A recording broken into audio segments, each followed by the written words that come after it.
So here at the World Bank Group, we have twin goals of ending extreme poverty by 2030 and building greater and shared prosperity.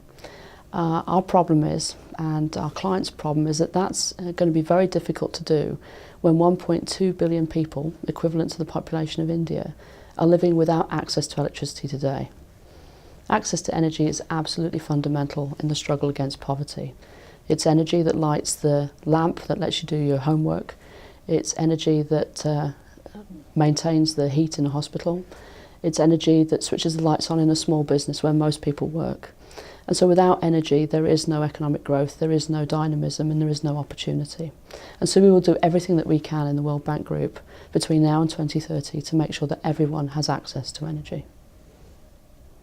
A global goal has been set under the auspices of Sustainable Energy for All, which is co-chaired by the World Bank and the United Nations. And that is to double the percentage of renewables in the global energy mix by 2030. This means increasing the amount of renewables from 18%, which is what it is today, to 36%.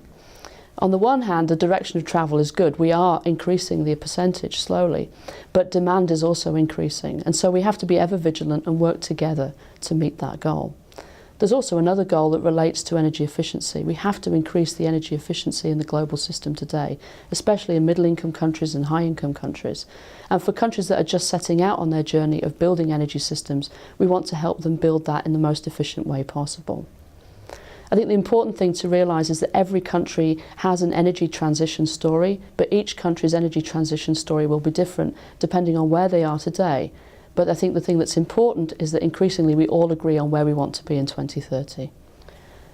The World Bank Group's Global Tracking Report is an important tool, I think, now, because it provides baseline information on where we are in the journey towards meeting agreed global energy goals.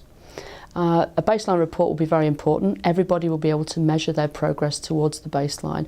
And we know that that's important because what gets measured is what gets done. I mean, for example, countries will be able to measure their progress, but we too can measure our progress. In the last 5 years, the World Bank Group has doubled the share of renewables in our energy portfolio. We want to continue to move in that direction, and this baseline report will allow everybody to see how well we're all doing.